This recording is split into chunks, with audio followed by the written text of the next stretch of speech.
went, had a shower, put some candles on, relaxed, and then thought to herself about an hour later, shit, I haven't smoked a joint, and realized that. And then from there, she actually went, should I? And as she was waiting for the emotions to rush in so she could feel the need and the desire to do that, none of them came Yeah, in because we had actually hit the major thing that was yep. creating the trigger that kept the feedback that kept coming along.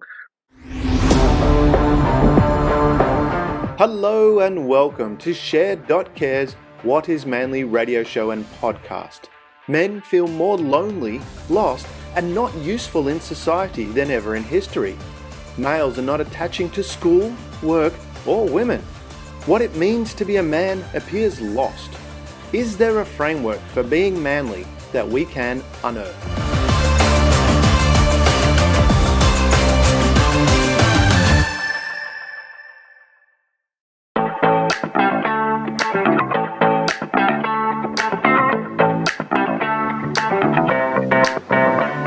Welcome to Share.care, an all-inclusive community sharing experience, strength, and hope to create strong, healthy, and inspiring relationships. Share.care communities work toward every individual feeling safe, valued, and heard, free from the threat of danger, pain, or harm.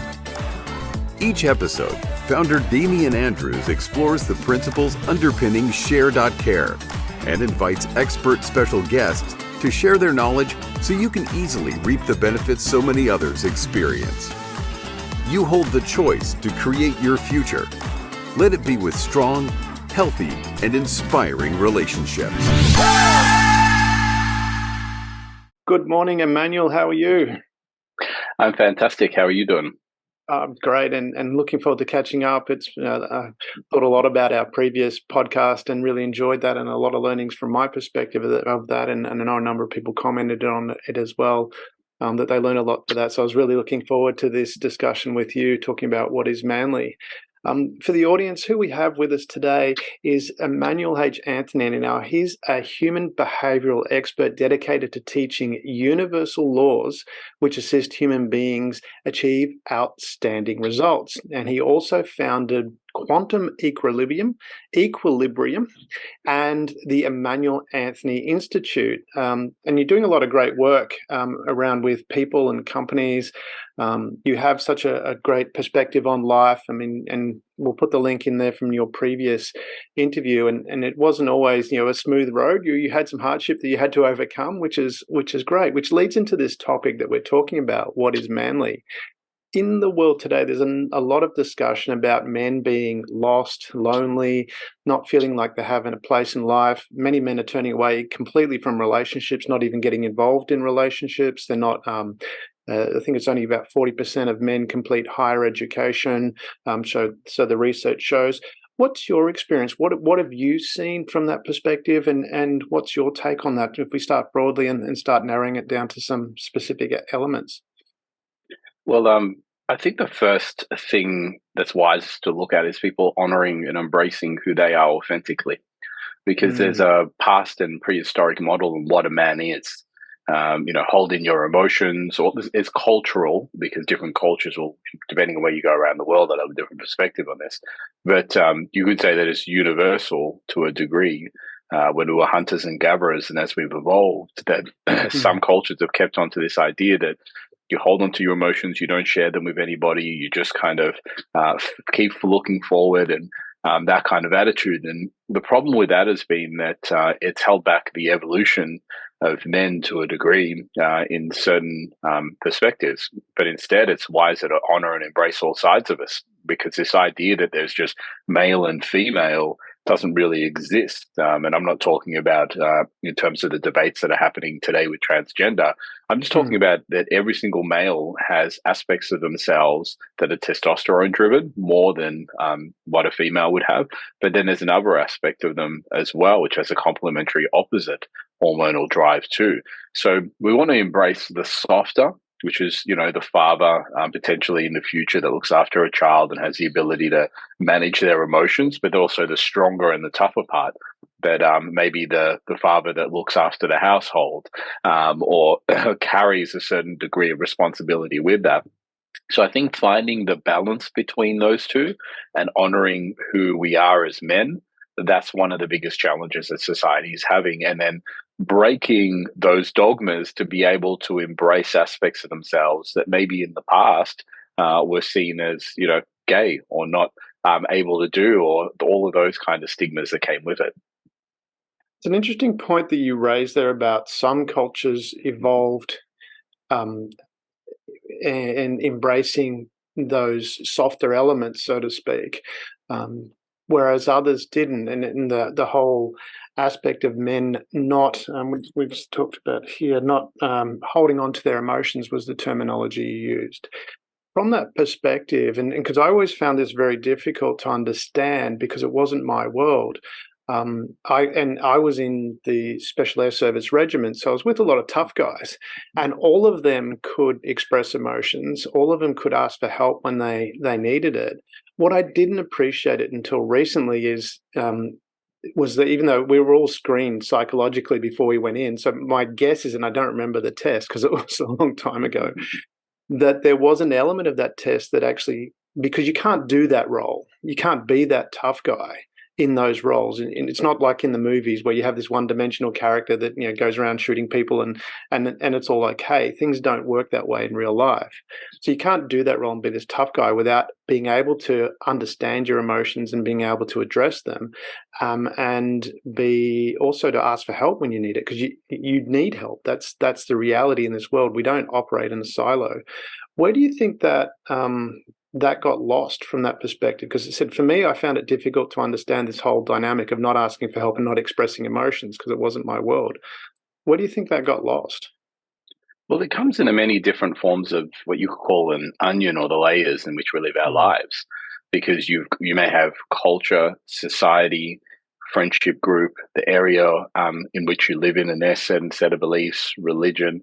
You can go through a whole range of those, and you will accept and reject certain aspects of each one of those, but you'll create concrete boundaries. So I have a client of mine, and he's in his 60s, the 50s going into 60s.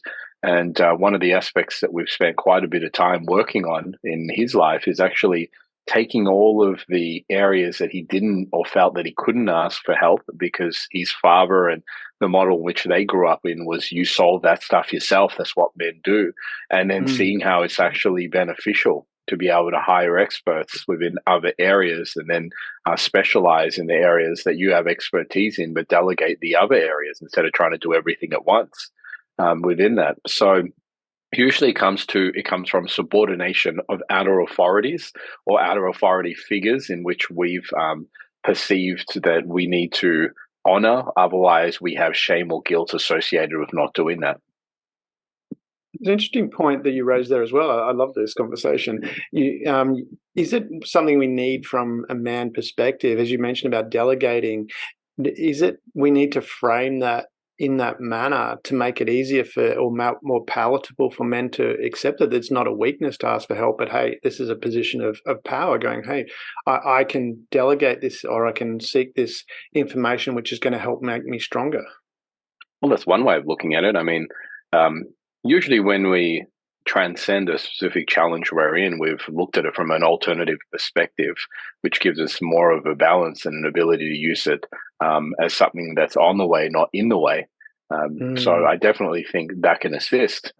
But the way that I look at it is I looked at all of the aspects when I was growing up that my father said was manly, and I agreed with some aspects and I didn't agree with others, because there were things that he was saying, but I could see the trials and the tribulations and the outcomes that they were creating within his tangible reality. So his thing was, I don't really talk about emotions. I don't express emotions. I just put on a strong, tough face and act like it's not happening. But he could do that to the outer world, but in the inner world, he was a very volatile and emotional person in the household. So I Mm. could see that he may have attempted to fool people outside of the house, friends, family, etc. But in the house, everything that he was suppressing on the outside was getting expressed on the inside, directly proportionate to that. So I could see that that wasn't working, but I needed a strategy to be able to manage that. Otherwise, I was going to end up in the same place as him. I also noticed that there was this other model that, men have got to be able to use their hands and, say build a house or something like that. That's never been my forte. In the background, if you can hear a lot of noise, that's because we have a carpenter here and he's doing the decking at the front of the house. He's doing the decking because I specialize in using my mind to assist people to create profound change. I'm a businessman. I do great in the realm of business as an entrepreneur, but when it comes to those tangible aspects, I believe they're below my pay grade in terms of doing it because it takes me so long and I'm so inefficient at doing it. I end up losing money instead of making money. But there were a lot of things that I had to look at and been promoted about in what was referenced to a man. But as I actually altered my perspectives of them and then went out and did what was most authentic to me, I realized I was still a man, still a biological male, still had genitalia between my legs. I just had a different expression of it as compared to what my father was or his father was. But then as I looked at my father and then I got to know my grandfather, I realized that my grandfather had a different perspective and my dad had rejected aspects and taken the aspects that he had appreciated and he was honoring certain things and rejecting others. And I said, I'm just doing the same thing as him in a different form.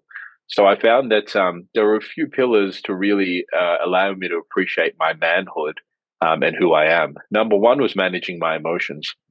To the degree that I manage my emotions and find appreciation and gratitude for the form of the man that I am and that I'm not, and see that that's perfectly fine, I found that I've stayed relatively balanced. And then that level of balance has then shown itself into the dynamic that I have within my family household, with my wife and our cat and our child on the way. By managing my own emotions, from seeing that through my father, I haven't had to take out my emotions on the family in the same degree. I've been able to actually resolve them within me and be present with them as well and find strength in what I do. And then by delegating the aspects that I find are not necessarily the strengths. I wanted, there's only 24 hours in a day. I can't do everything. Be arrogant to think I could master everything within my life. So to delegate the low priority things that are much less meaningful to me, and then strengthen myself in the areas that I find to be higher priorities that create more of a reward in terms of two areas: financial income as well as inspiration. That to me is what's really allowed me to do that. And then thirdly, listening to the voice and the vision on the inside instead of listening to everybody's opinions on the outside on what I should be, could be, or have to be doing. There's so much in what you just said there. I was frantically taking notes. I want to come back to that point that you were saying before about your dad, and you said you can fool people on the inside. Is part of this process is that being so not fool people on the outside, but at the end of the day, you're still dealing with it because, as you said, he was on the outside to the outer world. It looked like everything was all okay, and that's a common thing that I've heard that a number of people project that, and women too. But we're talking about men here. From that perspective, is this part of being manly, then taking that element like you talked about being self-aware and going, okay, I've got an issue here. I need to address it. How I address it is my call, but it needs to be addressed. Putting it under the covers, so to speak, under the carpet, whatever the terminology is that you use, that's not an effective way of doing it, and certainly not a manly character to do. Well, it's not an effective way. I wouldn't say it's unmanly because throughout our lives, we're going to have certain things that we shove to the side and other things that we address immediately. But it's wiser to address everything at one particular point or another because the longer that you leave it, the bigger that the issue becomes. And then regardless of whether you're male or female, you'll find that occurs too. And so I think I might have explained this on a previous show, but it'd be great to explain on this show. Because for anybody that hasn't seen this or just sees this standalone, it'd be worthy. All human emotions come from perceptions. So it's not what happens within our reality, but our perception of what happens within our reality.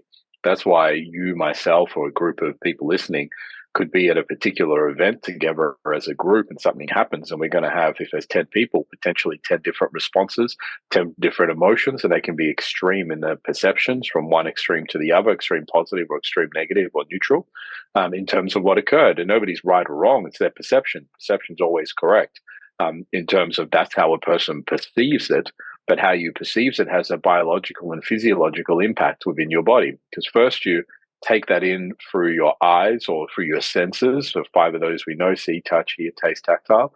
But that comes in through the senses, and then it gets assessed through the the central nervous system, which is the brain, which creates a ratio of perceptions. If it's more negative than positive, that feedback is sent all the way through human physiology, including the autonomic nervous system. And the purpose of the autonomic nervous system is to regulate chemicals and hormones. If anything comes in extreme form, either extreme positive or negative, your listeners will notice it does 2 things as a feedback mechanism in the body. Number 1, psychologically, it occupies time and space in your mind. Have you ever been highly infatuated with somebody or highly resentful towards somebody? You can't get it out of your head. Yeah. And the more resentful or infatuated you are, the more it starts to occupy time and space in your mind. Call that brain noise. Yes. And then physiologically, which is known as emotions. Emotions are nothing more than a rush of chemicals and hormones through the body. So you start to notice that the more extreme you are in your perceptions of positive or negative, infatuation or resentment, the more it occupies time and space in your body, the more emotional you are. So what we have is an emotional feedback, but they create anchors and triggers, just like a ship dropping an anchor at a particular point. It's now connected to that point. And a trigger means that those senses that we initially took in the event from, if anything reminds us of that, so visually what we saw, auditory, the sound that we heard, taste, something tastes similar to that. Could be one or a multitude of those, because sometimes certain aspects are stronger than others. I'm a very visual person, for example, so quite often the visual things can be stronger. But if something reminds us of that in the future, it can trigger off the same response. And now we have what's known as emotional baggage. The more emotional baggage that you collect over space and time, meaning from the past all the way through to the present, instead of being able to walk through your day and calmly be appreciative for what's happening in present, what's going on, you're now tiptoeing around landmines because there's so many things that you've collected that could trigger off a response, or 2 or 3 things happen in a day. Now you've kind of got a what do you call that? An avalanche of emotions, and that could take you away from your family, your friends, being present for days, weeks, months, or years. And if on top of that, you've got this belief system that says, in order to be a man, I've got to suppress that. Now you're going to have physiological disease because you're doing things internally to your body. Every extreme emotion is doing extreme things, and every specific emotion not only has a vibrational frequency, but it has a specific, we know this scientifically, organ that's associated with the chemicals and hormones to do with that. So if we think of stress, for example, or anxiety, we know that's adrenaline and the heart. So that's a real thing. So people will say, well, just get on with it, be a man. It's like, okay, but what about that real tangible thing called the heart and the adrenaline that's being shot through the heart, and the extremity of those perceptions, which is doing that on a regular basis, is guarantee you're not going to be around long enough. So if you're a father, for example, to teach your son how to be a man, if you keep doing that. So, and if you can imagine 20 or 30 different perceptions, which have extreme, emotions, and they're going through different organs, you're doing damage. That's why it occupies time and space in the mind and the body, because those feedbacks, emotions are not what's wrong with us. Emotions are feedback mechanisms to let us know exactly what to address to bring the body back into wellness and well-being. The human body has a desire to have homeostasis, wellness, and well-being, because it maximizes human potential and allows longevity. And in nature, all living beings are attempting to live a fulfilling and maximal life. That's a great explanation there. I want to come back to, in the previous comments you were saying, there was probably the most important thing that you said that I need to acknowledge as well, is congratulations on your baby coming. So Thank you. Well done on that. It's awesome that you and wish you and your wife the best for that. I want to take that, what you were talking about in that last segment, and you're talking about the emotions that experience that are being suppressed. There's a number of research coming out now, and I want to link it back to what you were talking about with testosterone, and obviously it's acknowledged that men have more testosterone in their bodies, and there's research. It's most likely that men will have more testosterone than estrogen, and women are most likely more estrogen than testosterone, but we have both available within the human body. Yes, that's correct. Yeah. What I wanted to come to with that was there's research showing that some of the aggression that's expressed by men can actually be letting out a feeling of depression, a feeling of being stuck, and it's a letting. That's how that is let out, partly because of that testosterone. Is that something that you're aware of or experienced, or I would what's say yours? yes and no. So the aggression coming out comes from an imbalanced perceptions, which have a extreme fundamental thinking behind it. So this is black, this is white, this is right, this is wrong, this is good, this is bad. This desire to see a one-sided world, and every time that we try and make a one-sided world and label things good and bad instead of seeing the balance in between, then we have anger and aggression, blame and betrayal, criticism and experiencing of challenge, depression and despair, and we want to escape. And so I'll give you a few examples of this. If you have the perception that your job is good and losing it is bad, and you're addicted to keeping your job, something happens within the workplace and you end up not having your job, you're going to have anger towards that. If your kids are Mm, meant to be a certain way, always nice, never mean, always doing the dishes and that kind of thing, and they don't. So every time or your wife's meant to be a certain way, every time you say meant to be a certain way, you're comparing what's in front of you, which has two sides, to the fantasy in your head, which is a one sided delusion that you're addicted to. So all of anger, whether it's male or female, comes from our addiction to the way that we think things should be, as compared to the way that things are. So then, what ends up occurring is we end up from that having anger, and yes, there can be an increase of testosterone when we're angry, and that's because during the day we have more testosterone that's released through us because our fight or flight is active in order to allow us to take on the challenges of the day. And that's very testosterone based. And at nighttime, estrogen kicks in order to bring balance to us and actually restore the body. But if we're perceiving a lot of challenges during the day, we're going to increase the degree of testosterone that's going through our body. But we'll probably increase adrenaline and other things as well as many other chemicals, not just testosterone, that's occurring. But I wouldn't blame the testosterone for that. It would be a person's perception because we all know you've grown up around men that seem to be considerably calm and rational and mm, think things out and have an ability to take on an alternative perspective to theirs and still respect it. But then you have other people that you can't even get a sentence in before they start trying to challenge you. And it's because one person has rational thinking, and rational thinking comes from a ratio of positive to negative. When you have one positive to one negative, you have a ratio that's equal to each other, and that's rational. But when you have an inequilibrated ratio and you see more negatives or more positives, I call that an exaggerated infatuation or exaggerated mm. resentment, then you break rational and you have irrational thinking. And anytime you have irrational thinking, it's due to an addiction to one side. So, anger, a lot of the anger issues that men are experiencing comes down to polarized perceptions that they have. And once again, it's most likely due to that onion again, culture, society, all of those things, and the beliefs that they're trying to project onto the world and make one sided. But the world keeps presenting the other side. And the more addicted they are to that, the more angry they get. Mm. I love that you mentioned the word polarizing because that was going to be one of the questions I was to ask you. It seems to be from that perception now, as you mentioned about this having this rational thinking where you're able to, look at both sides. And it seems to be that now we're in a little, probably a lot more polarizing world.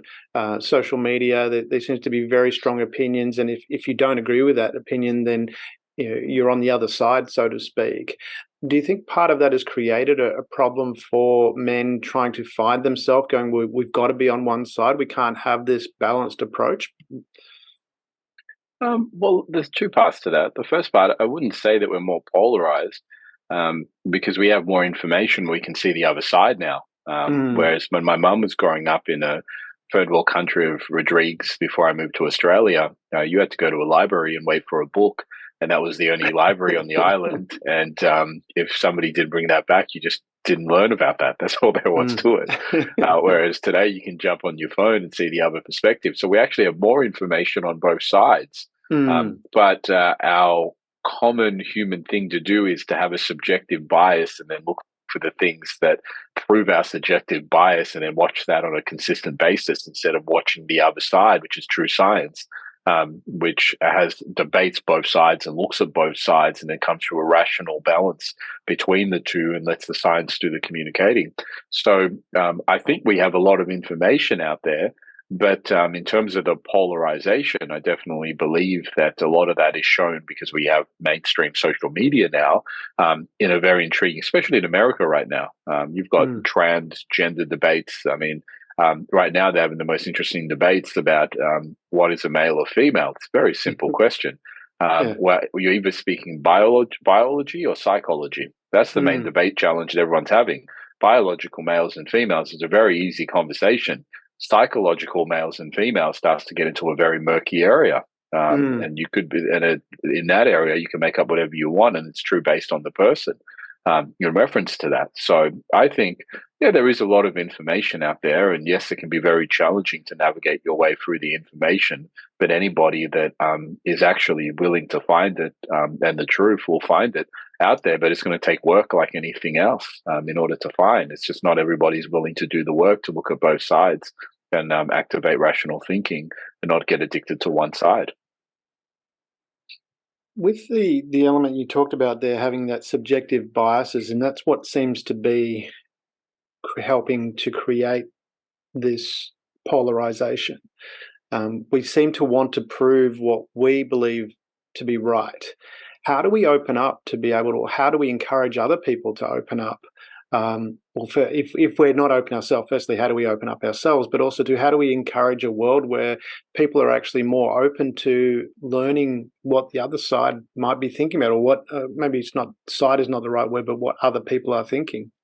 No, I think the side's correct because it's a perspective. It's just an alternative side to the side that you're potentially aware of. The best method I know is the DeMartini method. That's why I specialize in teaching that as a DeMartini method facilitator, because the whole purpose of it is to look for the other side. So I'll give you a few examples. I see men's groups where they get men together and they've got this one-sided bias that they're unaware of what a man is. Okay, we're going to get everybody on the beach and we're all going to I'm not going to hit my chest because I got my microphone there. We're going to hit our chests and do cold baths and all of this stuff that activates the prehistoric view of a man. And if you do all of that, then you're manly. I just sit there and I go, but not everybody is into that kind of thing.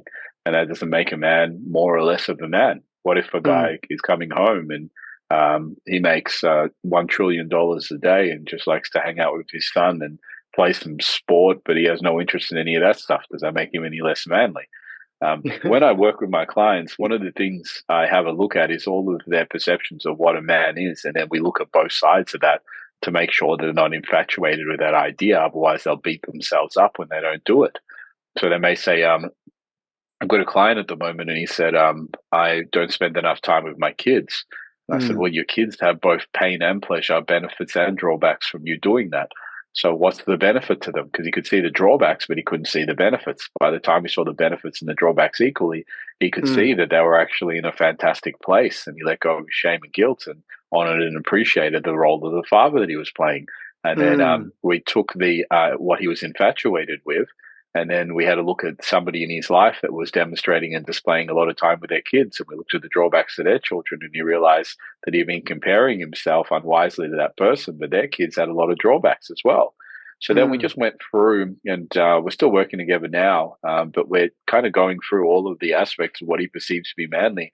And as we let go of each one of them, he realizes that not only does he already demonstrate those aspects in his life, but he's doing them in a different form that's more around his unique set of values and what's more meaningful to him as well. Because we also saw that he was spending time with his kids. And interestingly enough, he has more times where he challenges his children to do things and go out and do them themselves and learn that they can do things and become strong enough to do that. That's actually the form of the father he enjoys. So watching from a distance, but then stepping in and then watching from a distance. And he realized that the fathers that were there regularly for their kids, some of those kids are slowly developing, but they're having a challenge because they're consistently being rescued by their father that's always there. But his kids have actually outdeveloped a lot of those kids in certain areas because they've had to learn how to self-navigate. And that's what he wanted to make sure that they had so they could manage life. So we've taken his expectations of what a father is, which are one-sided. We've shown both sides so he doesn't have an infatuation, so he no longer has to beat himself up if he doesn't do that. Then we've shown him where he demonstrates and displays that, because every human being is every human trait. You can't get rid of a human trait. It's the law of conservation.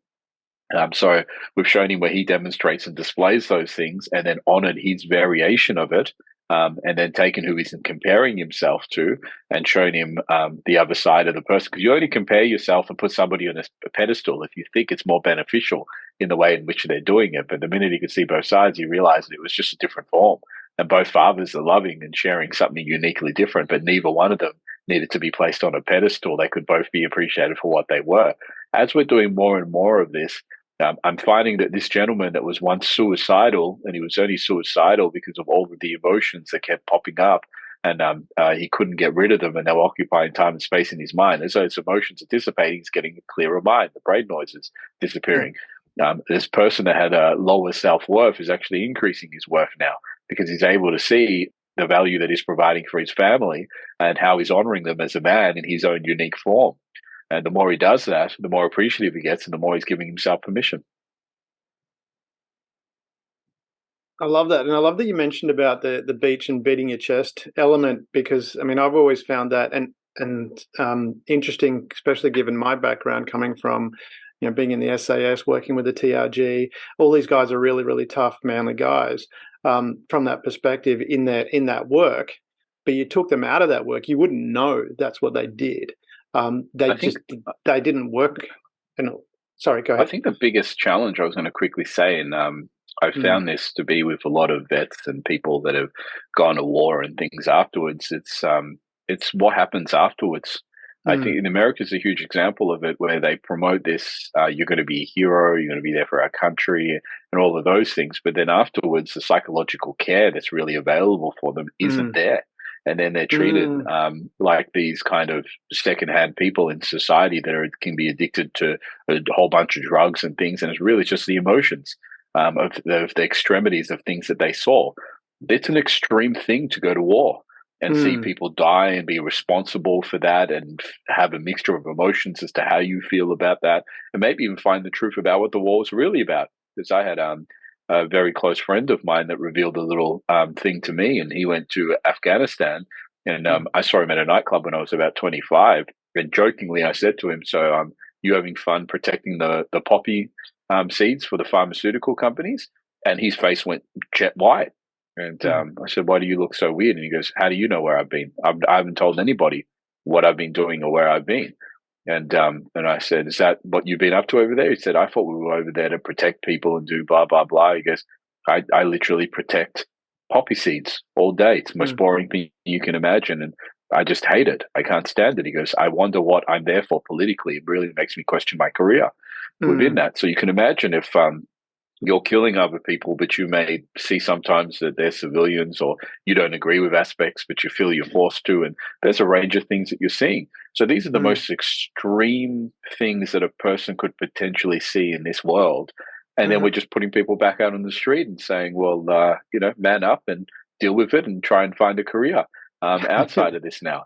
I don't think that's the wisest thing that we could do. I feel that if you're going to take them on board in the first place and turn them into these absolute superhumans and then ask that of them, the wise thing to do would have some kind of a plan afterwards that can emotionally assist this person to transition back after what they've seen into a regular society within that. So yeah, if not, there'll be a dependency on drugs, because when we have extreme negative emotions, we look for an extreme positive to counteract and balance it. That's why they get addicted to drugs and alcohol and everything.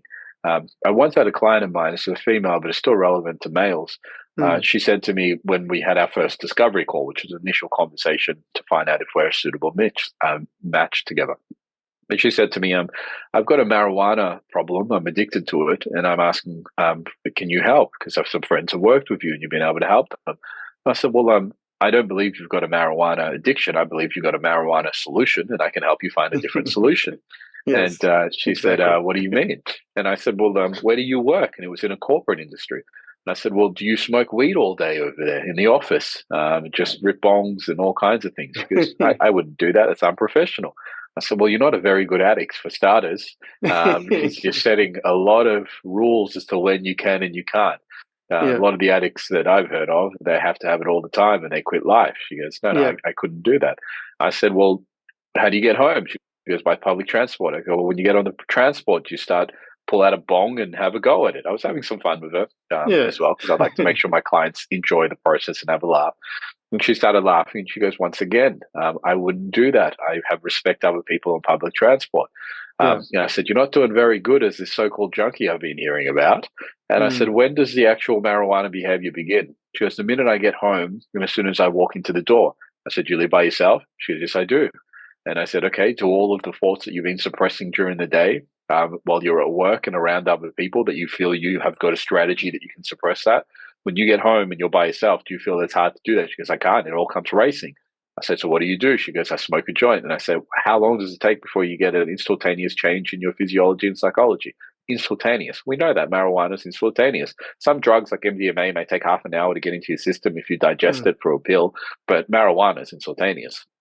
So I said, can you see you've got a marijuana solution for emotional challenges you're facing? She goes, I never looked at it that way, but yes, you're absolutely correct.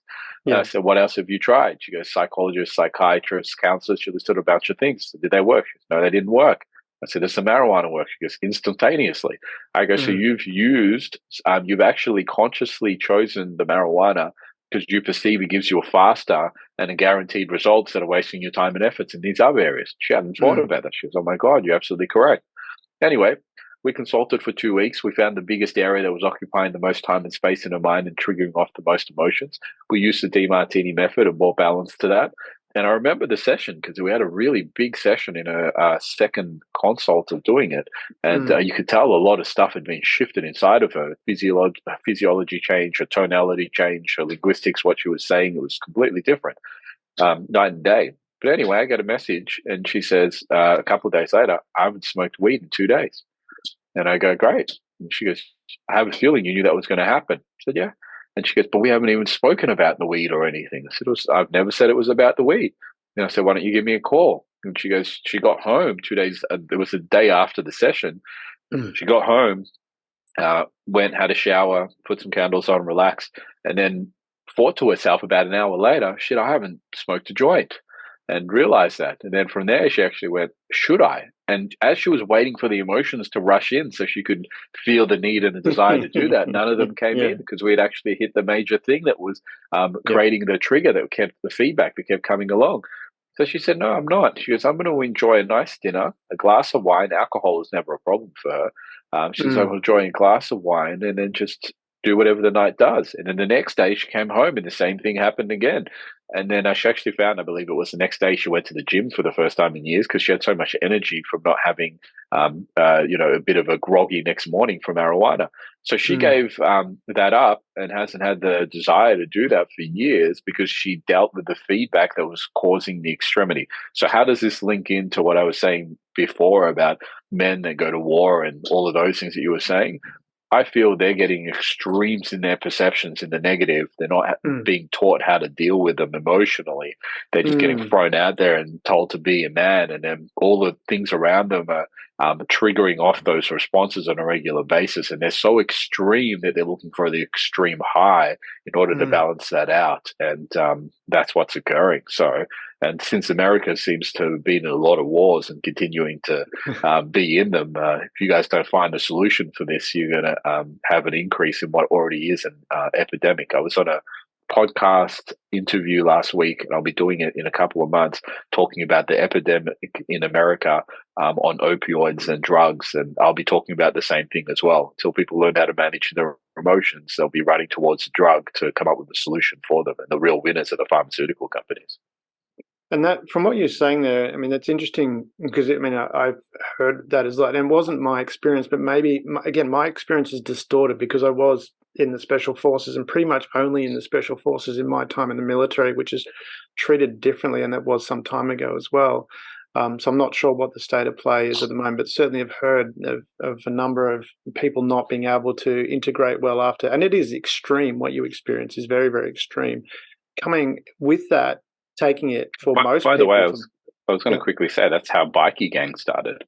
Okay. Bikie gangs, I don't know if you're familiar with this, but bikie gangs occurred when after wars and things like that, a brotherhood would come back and they didn't know how to integrate into society because they were used to carrying guns and having a structure Yeah. and a brotherhood and everything that was associated with that. So they started riding bicycles, and it was never really initiated as all gangs that if you study a lot of not all of them, but a lot of the initial gangs, Bloods, the Crips were the same as well. That was used to protect different cultures against challenges that were occurring on the outside, and groups of people got together. But the original reason it was created had some great pros in it, but eventually over time the machines got big enough with enough people, and they realized what they were able to do, and it turned towards the other side. But yes, if you go to YouTube and just type in bikie gang origins, you're going to find a lot of that was people that had come back from the army, etc., and they wanted to keep the brotherhood.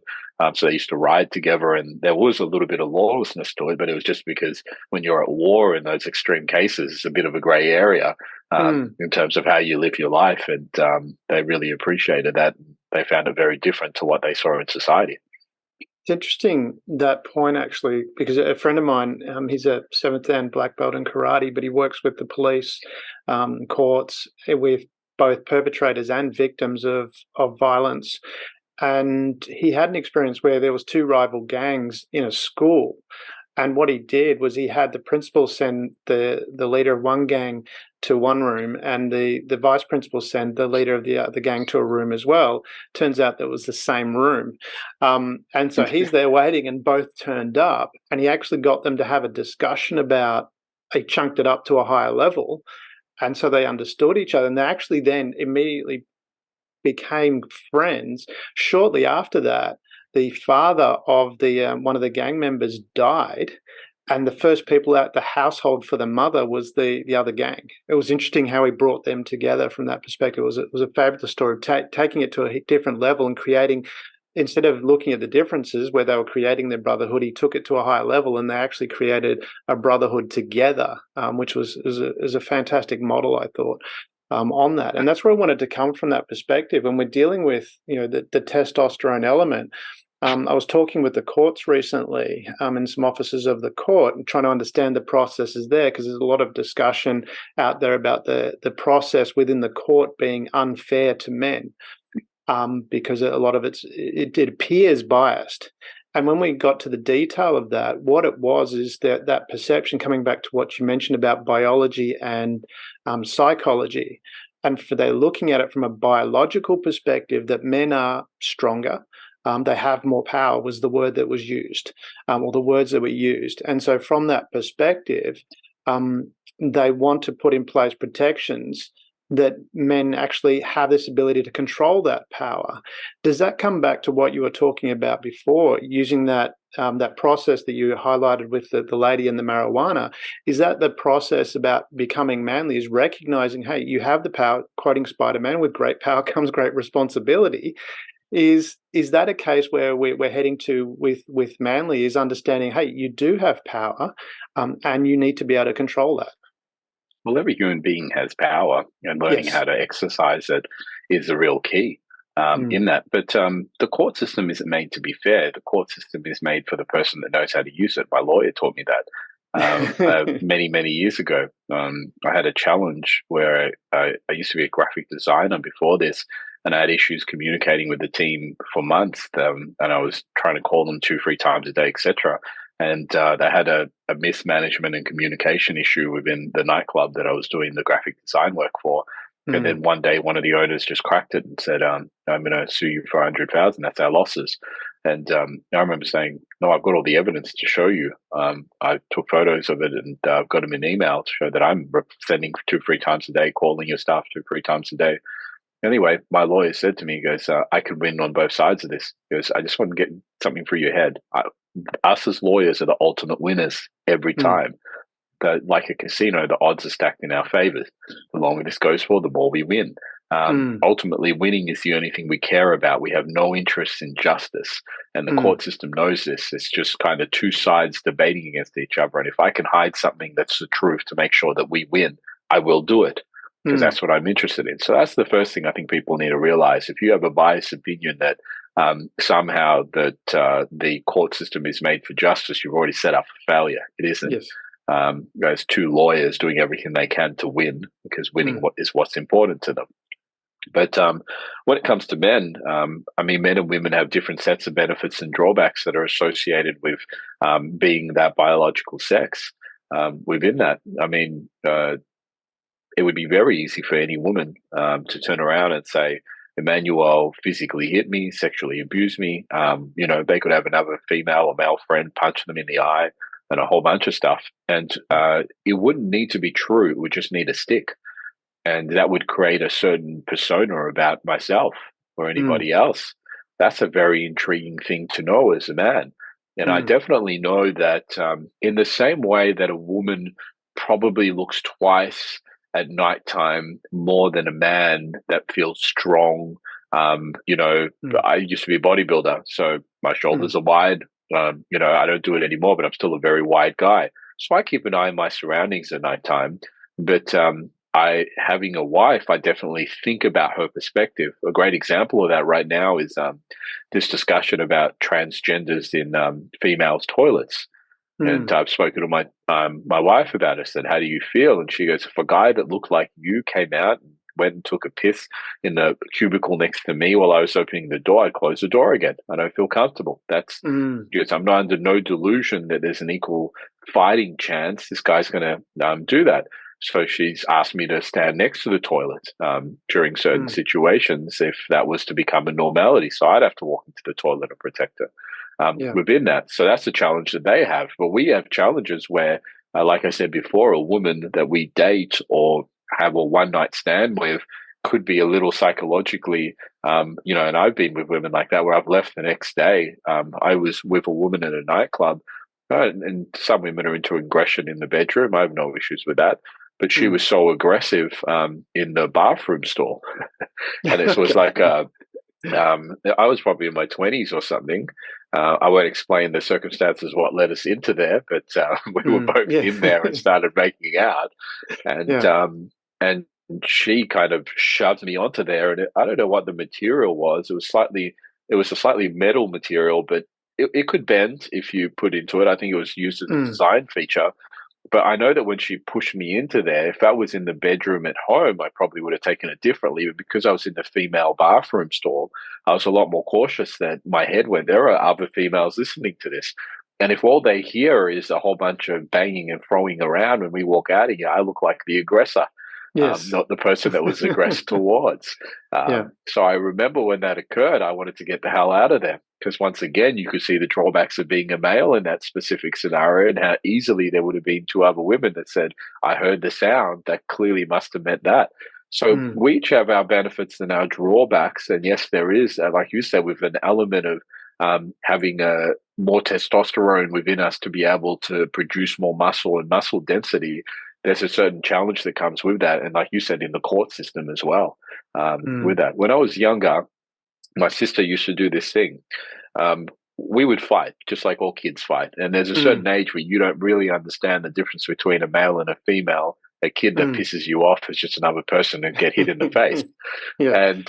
And we had serious fights. But Mm. to counteract me, and in order to help her, she would keep these little droplets in her pocket. And it was kind of like eye droplets, but they only had water in them.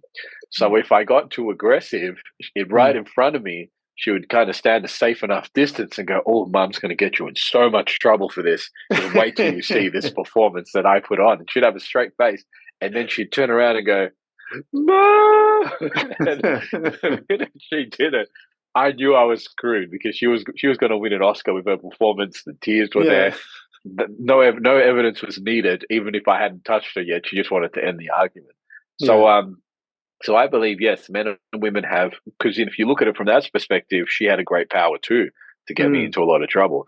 So men and women both have great powers, and how we utilize those can definitely have an impact on other people. But usually the people that are balanced are going to use that in a way that really serves themselves and others, and those that aren't are probably going to try and abuse that in order to get something for themselves at the sacrifice of others. But if you do that long enough, you eventually get caught. Yeah, and it's an interesting point to highlight with that as well, that the majority of people aren't in that situation, that what's happening in the courts, those kind of things, is the majority of the population, not the minority of the population, not the majority. But the point I was getting to from that perspective is, men recognizing, okay, because you mentioned about your sister, and I had a similar sort of thing. I had a sibling. My sister, had three siblings, but the younger sister, I was the oldest, was a year younger than me, and I remember my mum very distinctly telling me when we were younger, she said, "You are stronger. Be careful when you're playing with your sister, because what is normal play for you could hurt her." And she taught me a lot. And just wondering from that perspective, is that something we need to be encouraging more amongst men, going, hey, yes, there are areas you have more power. You need to be careful. And I had that in a similar sort of thing in a relationship. I was talking normally. For me, what I considered normally and what for my friends considered normally. But for this person, she said to me, "You're yelling at me all the time." Now, I had the awareness to go, okay, and listened, and I learnt to speak softer, which became very helpful later. Certainly in a dating perspective, being able to have that soft, DJ, late night DJ voice is quite attractive. But is that something we need to be encouraging men to be more aware, boys and men, to be more aware of? Hey, there are strengths. Yeah. Yeah. Well, pardon me for cutting you off, but I was saying that's what I was saying earlier about having both sides. When you have a mixture of behaviors to pull from, or variance in your behaviors, then you have a greater opportunity of being able to resolve more situations. But if your polarization level is either you agree or you lose your crap at people, then the chances are that you're not going to have that variance. But the tone thing, I think, you can be aware of it, but your tone, whether it's male or female, will increase when the things that you value are being challenged, and it'll be more receptive when they're not. So that's a perfectly normal part. I always say when I'm teaching relationships that arguments are a perfectly normal thing. You're not trying to avoid arguments in a relationship. You're trying to have a look at the consistency of them. If they're happening every single day and very regularly, you've probably got things as individuals and in the relationship that require balancing work. And if you can bring balance to that, then the feedback of arguments is going to go down. But as you're evolving, which is a natural part of all relationships, that means you're going to have misunderstanding. So you can't get rid of arguments. So making them all negative isn't the thing. My relationship with my wife, I'm not looking to get rid of arguments. I'm looking to resolve them and then have new ones on a very less frequent basis. If that's occurring, then that's fine. Yes, because if you think about your family, you love your family and you lived with them most likely for a certain period of your life. There was no period where there weren't arguments. But it didn't mean there was an absence of love. There were just different aspects of what you were working through as individuals and as a family. So then you worked on it together. And same with a team or a business. You have people that get along and people that don't, but you try and attempt to work on them together for a common goal with that. So my wife asked me to help her. We've got a water system in our property. It's just kind of back and to the right of me here at the property.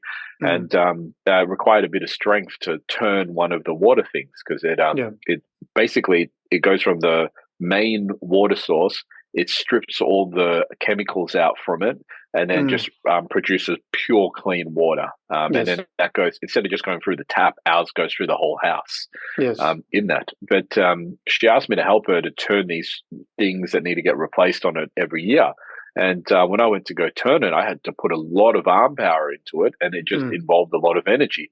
Now, I had that same energy inside of myself when I made my comment directly after it. And I said, I go, you turned these too tight last time. But apparently that's the way I heard it. But apparently the way I said it is, you turned these too tight last time. But all I did was I just had the same energy that I'd just been trying to put into there because it involved a lot of force. So Renee, my wife, goes, you don't have to say it to me like that. I said, say what?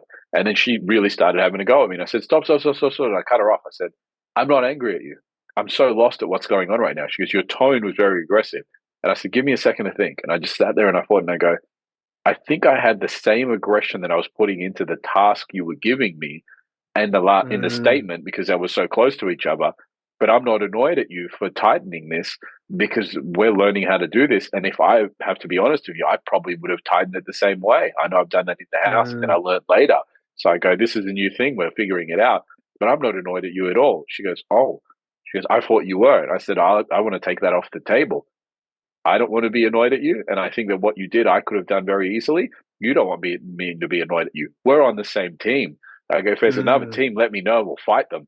But right now, we're on the same team. We don't need to argue amongst ourselves. And she laughed and she goes, oh, so you were just using the same energy? I go, yeah, it took her. She goes, I tried. I go, did it take you a lot of energy? She goes, I used all the muscle I had. I go, my tone just happened to be still within that realm. So I Mm. understand what you mean, where at times that can be the case. But then again, that happens very commonly. I had text messages. I once had a misunderstanding with my wife again through text messages. And when her and I sat down, she goes, let's go back to where this started. Like lawyers, we went back for the evidence. And I said, well, it was this message. And she said, Did you get paid? what do you think? Yeah, no, I didn't, unfortunately. I said, what do you think happened in this message? And I said, and I read the message and I said, and it was something along the lines of, well, that's fine. Let's move on to the next thing. And she started burst out laughing. And I said, what's so funny? She goes, can I read the message in the way I intended it? And I go, yes. She goes, oh, that's fine. Let's move on to the next thing. And then I started laughing. And we realized that once again, the tone didn't necessarily mean the same thing. It was just my interpretation of it. So I found that a lot of times it's our interpretation, but we can't make the fact an all out rule that a man having a certain tone is always a negative thing, because we subjectively bias what the other side or the reason and the purpose of that was as well. Because I've had plenty of times that my wife said things in a much more intense tone, and the reason for the intensity was quite often the fact that I was stepping on her boundaries, not listening to her, and the tone was a way to kind of prevent whatever was happening from continuing to happen and create a break of that particular thing to show the seriousness of it. So there are times we're going to need to have a tone that's slightly different in that. But then, like you said, there are times when we can be self-aware that we may be projecting a certain tone that's not what we mean. But I wouldn't make it an all negative thing when men do that. I think that's one of the challenges that men are having, because now they're trying to go from one extreme to the other and saying, well, I should never raise my tone. Well, try raise a child where you never raise your tone. It's going to walk all over you. Try have a relationship where you never raise your tone. You're going to have a person that consistently walks all over you as well. The balance we're looking for is a balance between narcissism and altruism. Narcissism meaning the desire to suit what's most meaningful and valuable to us and have a meaningful life within our own existence. And then the ability to assist someone we care about or a partner to have an amazing and purposeful life. If we go too far on one side or the other, we would feel too selfless, where there's less of us and too much of other people, or too selfish, too much of us and too much of others. So it goes back to equilibrium. And equilibrium is a challenging thing, because you may feel you're doing really well, but then your partner is asking for too much, and now you may need to raise your tone to actively challenge them to take responsibility and accountability in a certain area. But then when they do, you can probably have a softer voice and say, well done, great work. See, the thing is, every time you overly do something for people, which some models of manlyhood promote, that you have to do everything, be a good father. I wrote an article about this called the Super Mum Myth originally, but then I got asked to do a podcast for a podcaster called the Super Parent Myth. And we took this ideology that society promoted, it's in our area anyway, and it was like always nice, never mean, never yelling, never raising your voice, always listening to your kid, all this crap. And I said, that's impossible. No one's doing that. No one's ever made that possible. No one's ever doing that. The people that attempt to get close to that are usually the most resentful of their kids, because they sit there the whole time seeing their kids getting into trouble and attempting to soft speak to them, and the kids are not listening and ignoring them. So they're just building resentment that eventually explodes within that. But the reality was, it's going to take a mixture of the two in order to gain respect. And the mixture is usually directly proportionate to how much equal exchange is being had within the relationship. So that's what we're really looking for. And as a man, if you can find the balance between those two and appreciate both of those, then you'll honor the fact that it's an ongoing dynamic between you and others. But if you're working on yourself and keeping yourself very balanced, usually you'll have quite a nice, smooth balance. You won't look to actively attack people because they don't live within your fantasies, because you look at what they're doing and saying, hold on, there's two sides to this. Why is this happening? Because every behavior has reason, meaning, and purpose. And if I'm only seeing the negatives, how does it serve me that this is occurring? And then once you find balance within yourself, it's much easier to communicate that to other people. So you will need that variance of behavior of both light and dark, support and challenge. You will need to learn how to minimize your voice and be active listener, but at the same time confirm and speak above somebody if you feel that they're trying to walk all over you.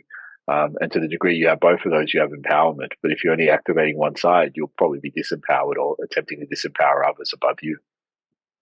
I love that. There's so much there. There's so many, and I know we're running out of time, and there's so many more questions I want to ask you about this. Although I will add to this comment, as the listeners will know, because I've said this before, I have a 14-year-old son who I've never yelled at ever, and he's very well adjusted. That doesn't mean I didn't set boundaries and was very firm in how I set some boundaries, but I never yelled. But your yelling would come in a different form.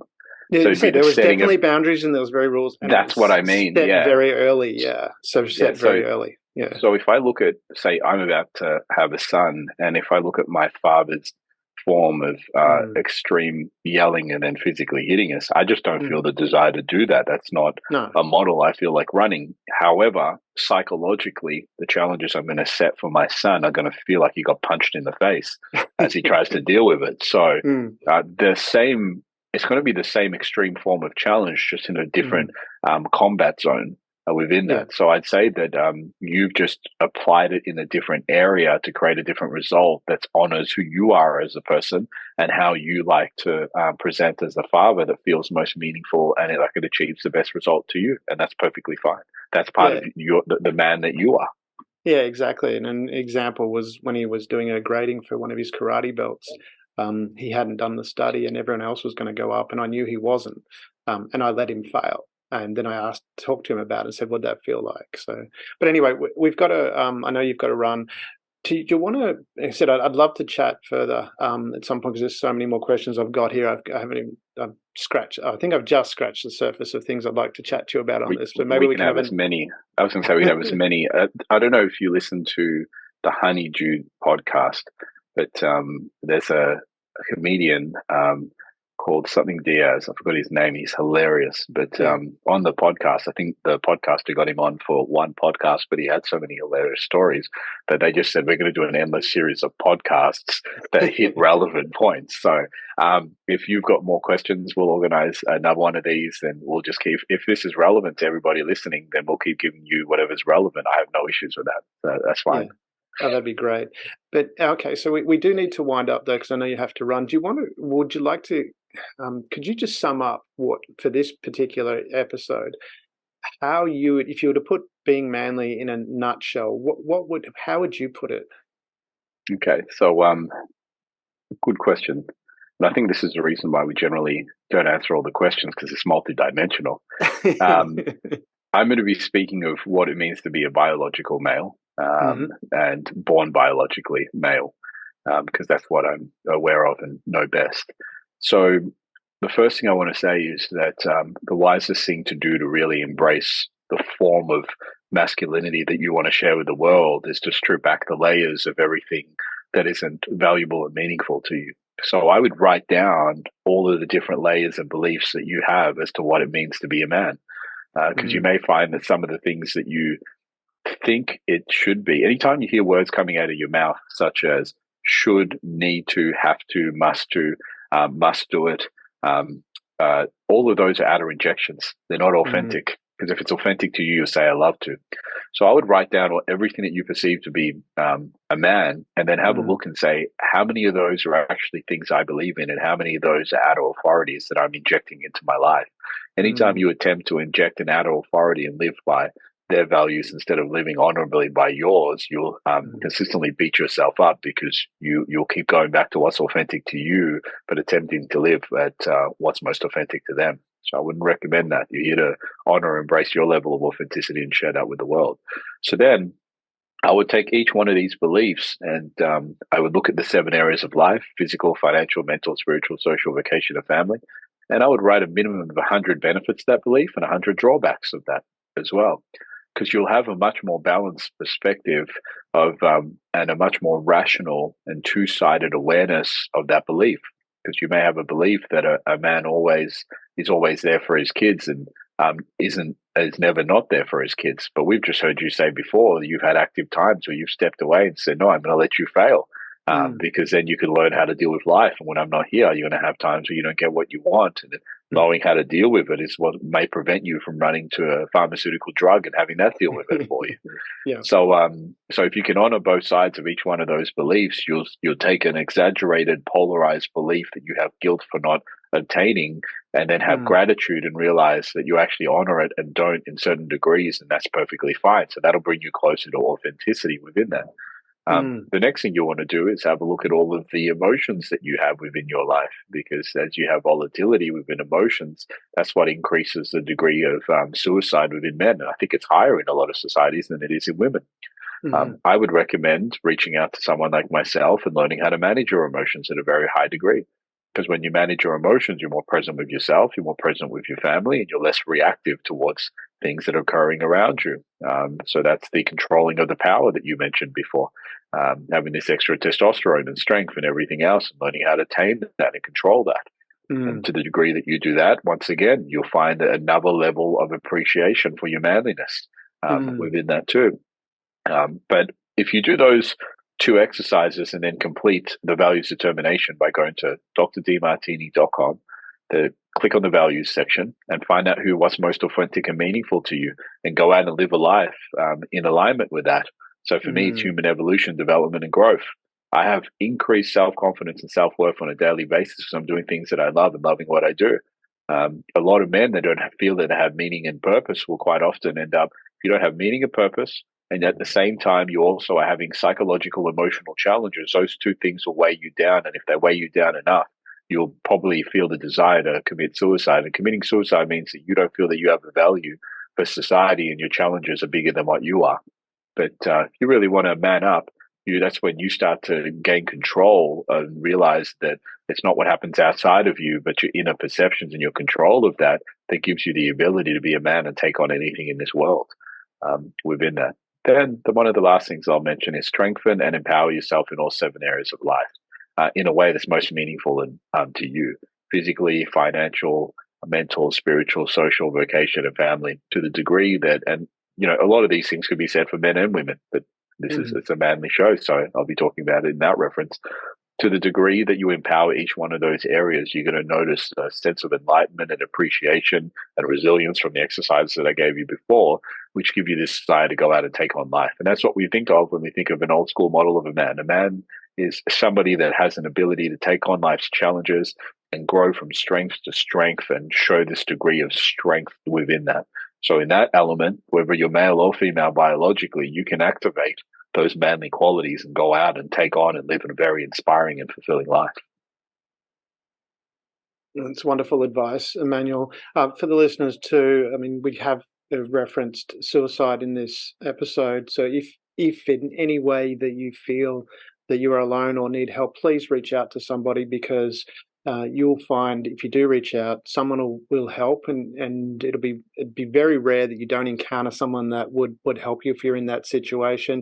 If you do, reach out to someone else, because it'll be very quickly you'll find someone that will help and guide you. Just if you are having those thoughts, please reach out to somebody. But reach out. I was going to quickly say, I've specialized in that for 11 years and have yet one person that's committed suicide since consulting.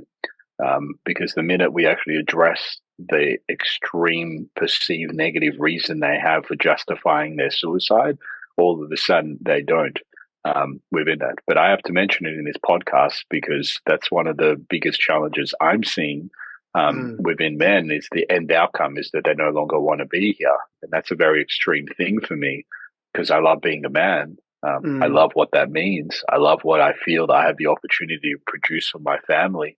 I love this power that I've been given in that form.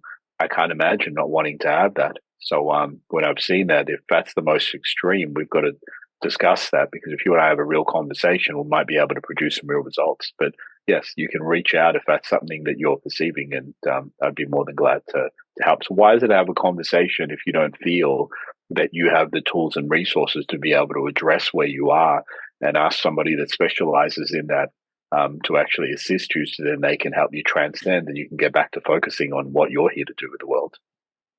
Fantastic. Thank you for that, Emmanuel. Yes, for the guys there, for the gents that are listening, there you have it. There's a resource here immediately available. If you're in that place, reach out to Emmanuel. He will very much help you in that regard.